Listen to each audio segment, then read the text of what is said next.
The Highlanders made a big statement in their off-season rebuild with the signing of Jamie Joseph to the newly created Head of Rugby role in 2024. It is a position tailored to amplify Joseph's quality and impact across the club, allowing the former Super Rugby champion to mentor coach Clark Dermody, provide support to the coaching staff as a whole and apply his relentless player recruiting skills for New Zealand scene, as well as managing player retention. The Highlanders had already started their rebuilding well, picking up several New Zealand under-20 standouts, as well as recruiting the likes of Jacob Radamatavuki-Neepkins, Timosai Tavitavanawai, Reece Patchell and Mitchell Dunshea. But there's still a lot of work to be done after missing out on the Super Rugby Pacific playoffs this season and losing 16 players in the 2024 season. Players leaving include Aaron Smith, Shannon Frizzle, Marino Michael Tuiu, Mitch Hunt and Josh Dixon, huge losses for the club. But Joseph's return after 7 years in Japan, where he led Brave Blossoms to their first ever 2019 Rugby World Cup quarter-final, is a giant step in the right direction. Great news for the Highlanders, Jeff Wilson told The Breakdown. And I would say it literally puts everyone on high alert if you're in the Highlanders.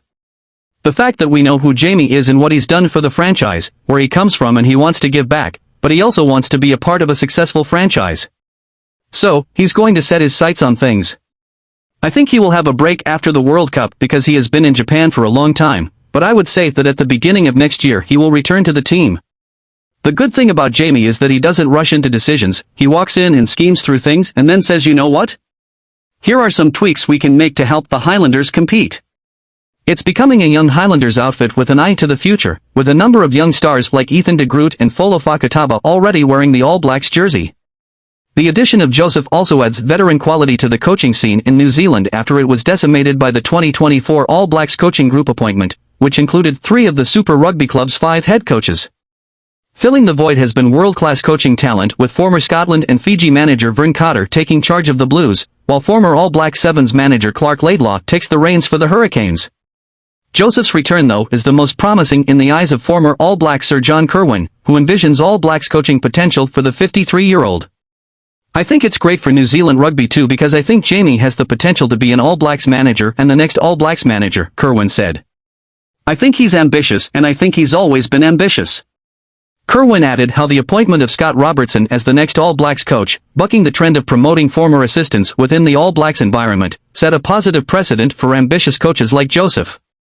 The decision to actually choose a home coach this time in Super Rugby is a very good one. Jamie had his experience, he's coming home and I think that's great. I think he's a good rugby player. Of course, Kirwan couldn't let the matter go without throwing a dig at former Highlander Jeff Wilson.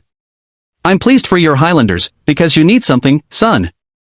And that was yet another newsletter. Comment below and leave a like on your views on Jamie Joseph's influence on how he can affect the All Blacks. Thanks for watching.